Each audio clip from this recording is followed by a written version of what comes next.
This episode is called The Man with the Blue Skin. Just before 8 a.m. on the morning of September 25th, 1944, a police officer patrolled Day Street in Lower Manhattan in New York City. He passed the usual morning bustle, factory workers leaving the subway, telephone operators on their way to the nearby telephone and telegraph building, a food truck unloading vegetables at a dingy corner market, and someone begging for change outside an abandoned warehouse. Then, the officer noticed what looked like a heap of clothing just lying on the sidewalk ahead of him. The officer sighed and shook his head. He hated litter and took a lot of pride in keeping his streets clean. So, the officer approached this pile of clothes, looking for a trash can to dump it in. But as he got closer, the officer realized this pile of clothes was actually an elderly man in a shabby overcoat. He was doubled over and clutching his stomach. The officer felt annoyed as the smell of stale alcohol and body odor rose from the old man's coat. He figured this man was just drunk after a long night out. So the officer bent down and shook the man's shoulder, asking if he was okay. Then, without warning, the old man turned over and vomited onto the sidewalk. The officer jumped back to avoid getting puke on his shoes. This old man was clearly very drunk and so could not be left on the streets alone. The officer had no choice but to arrest him for public intoxication. But as the officer reached for his handcuffs, he stopped because he noticed something very odd about this old man. His nose, lips, ears, and fingers were all as blue as the sky above. It was so strange that it took a moment for the officer to register what he was even seeing. Then, between this guy's blue skin, the glazed-over look on his face, and the vomit on the sidewalk, it clicked.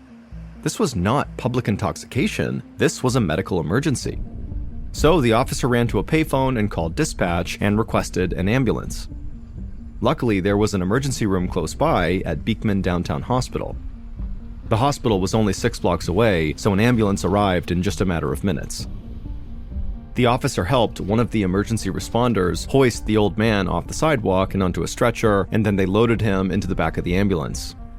The officer took a step back as the ambulance driver closed the door and then sped away. After the ambulance had disappeared around the corner and the police officer had resumed his beat, he thought to himself, in all his years on the force, that might have been the strangest thing he'd ever come across. A few minutes later, an attending physician named Dr. Francis Stevens ran outside of Beekman Downtown Hospital. He'd been notified about the incoming patient with the sky blue skin, and now he was rushing to meet the ambulance, pulling up out in front.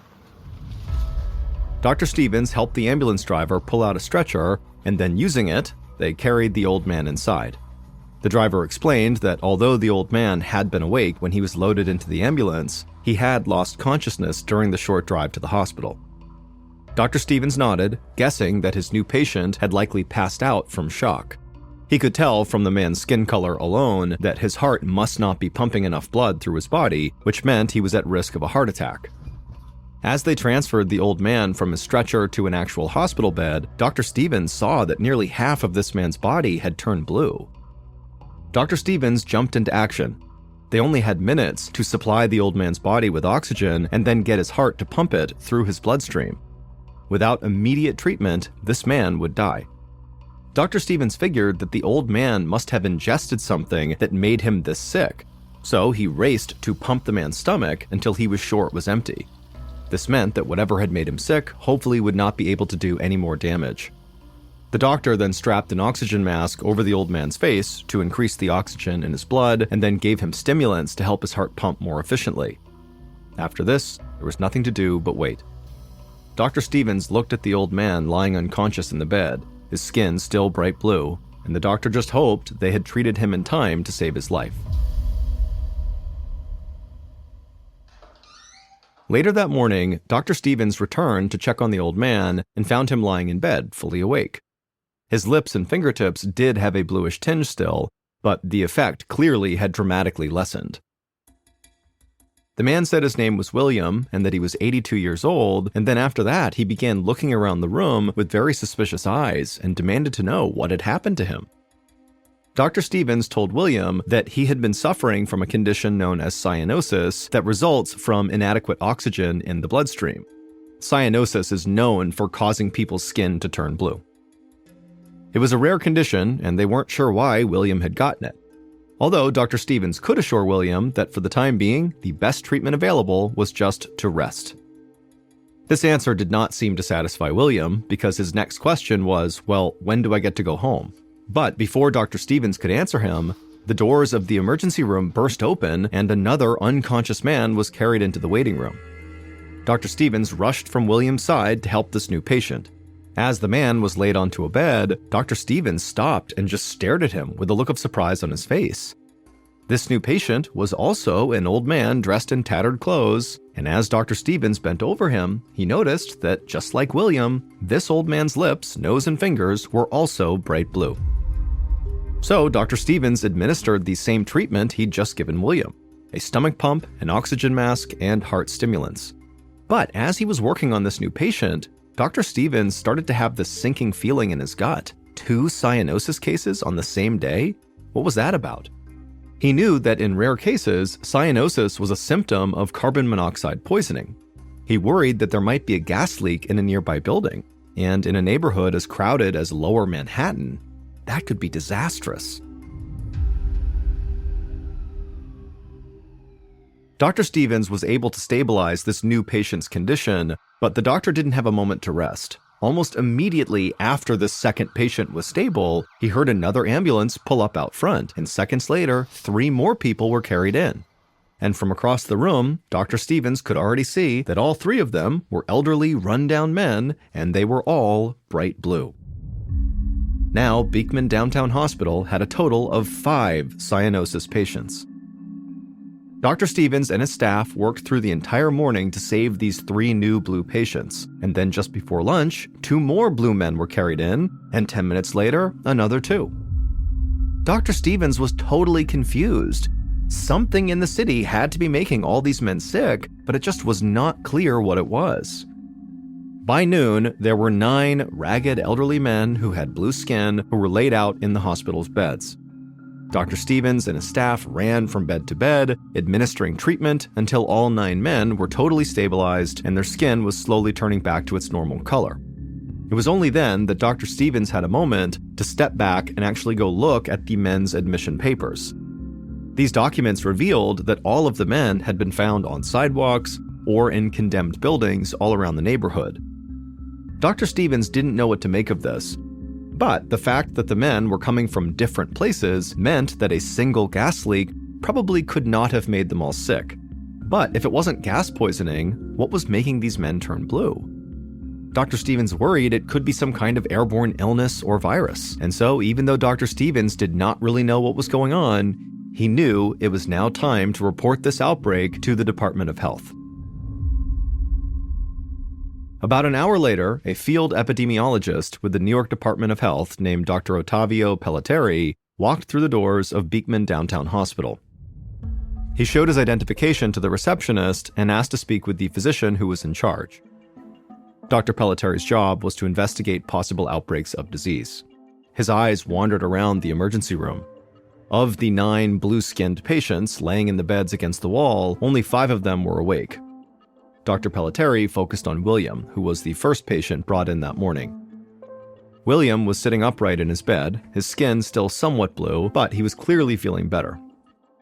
Dr. Pelletieri walked over and introduced himself. He asked William about his morning. The old man coughed into his fist and then thought for a moment. He said at first it was just an ordinary day. He'd woken up in a nearby rooming house called the Globe Hotel, which was a crumbling, dingy building filled with as many twin beds as possible. After waking up, William said that he wandered down to breakfast at the Eclipse cafeteria, where low-income people could get a hot meal very cheap. He ate some oatmeal and drank some coffee, and then started back to his boarding house. And when he reached the sidewalk right outside of the Globe Hotel, he suddenly started feeling these stabbing pains inside of his stomach. Then he fell to the ground, and the next thing he knew, he was in this hospital bed. Just as Dr. Pelletieri was about to open his mouth to ask William some follow-up questions, the cyanosis patient in the next bed over piped up and said that he also had eaten at the Eclipse cafeteria that morning. Dr. Pelletieri raised his eyebrows. He stepped away from William's bed and asked the 5 conscious patients if they'd also eaten at Eclipse that morning. And all of them nodded yes, they had. Dr. Pelletieri now knew where to start his investigation. something obviously was wrong at the Eclipse cafeteria. The question was whether there was a carbon monoxide leak there or if something else in the restaurant had made these men sick. It could be food poisoning, though Dr. Pelletieri thought this was unlikely since the symptoms of food poisoning usually take at least 12 hours to manifest, and these men had passed out from pain and shock within just minutes of leaving the Eclipse cafeteria. Dr. Pelletieri then thought of something else that could have caused this quick and sudden illness. He took another sweeping look at the 5 conscious men in front of him and told them he had one more question. He promised they would not be in trouble, but he just had to know whether any of them had used a drug such as heroin that morning. There was a pause as the men stared back at him, but then all of them shook their heads no, and then told Dr. Pelletieri that they were actually drinkers, not drug users. They were all so serious that Dr. Pelletieri immediately believed them. Just then, a nurse walked up behind Dr. Pelletieri and tapped him on the shoulder. She pointed across the room to Dr. Stevens, the ER doctor, who was striding toward him. Dr. Pelletieri gave Dr. Stevens a nod and met him halfway across the room, extending a handshake. After the men shook hands, Dr. Pelletieri explained that he would need blood samples from all 9 patients. They'd be sent to the city toxicologist for overnight testing. Dr. Stevens nodded and agreed to help.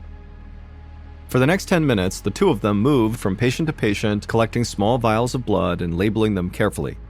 By the time they were done, all but one of the cyanosis patients were awake. The only one who remained asleep was a man named John Marshall. He was laid out in the bed closest to the wall, fully unconscious, skin still pale blue. Dr. Pelletieri looked John up and down before labeling his blood and placing it in a small box with the other samples. It was clear to Dr. Pelletieri that whatever had made these men sick, John must have gotten the worst of it.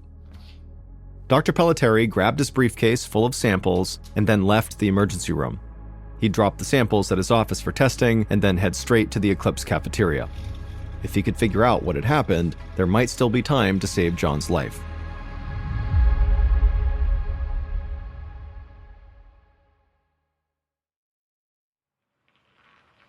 Around 5 o'clock that afternoon, Dr. Pelletieri arrived at the Eclipse cafeteria to find it closed and locked up. But the lights were on inside, so the doctor knocked on the dingy glass door. When there was no answer, he knocked again, announcing himself loudly as a member of the health department. Finally, he saw someone inside pop out of the kitchen and hurry across the dining room. The man was dressed in a well-tailored trench coat and wore a suit. He unlocked the front door and opened it for Dr. Pelletieri and then introduced himself as Mr. Weinberg and said he was from the New York Bureau of Food and Drugs.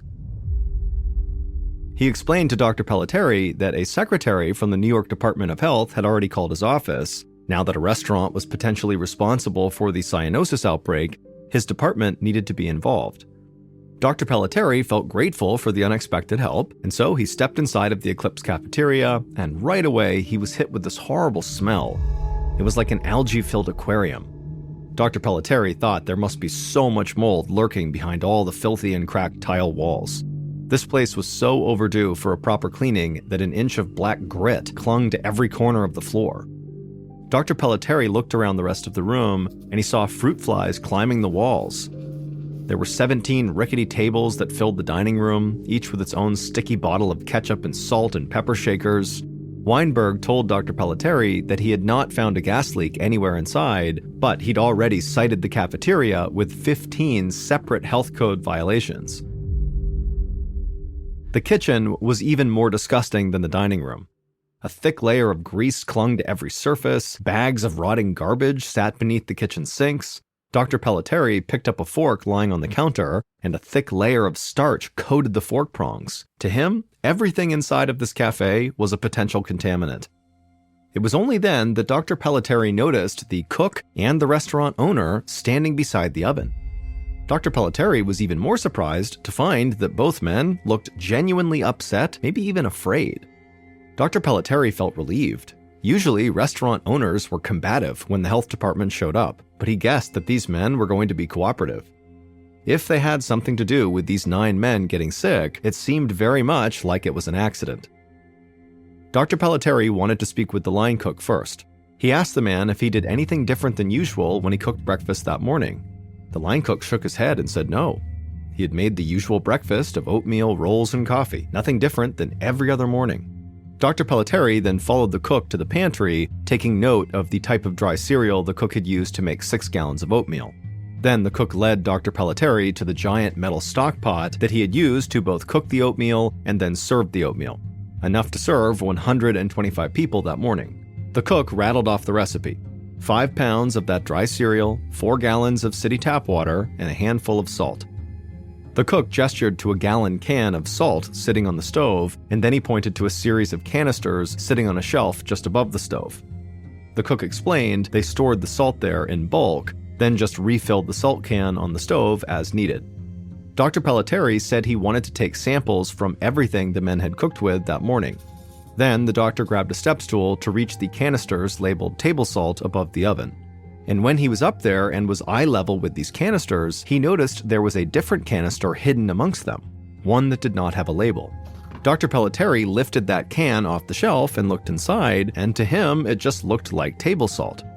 But just to be sure, Dr. Pelletieri climbed down from the stepladder and then showed this unlabeled can of white crystals to the cook and said, "What is this?"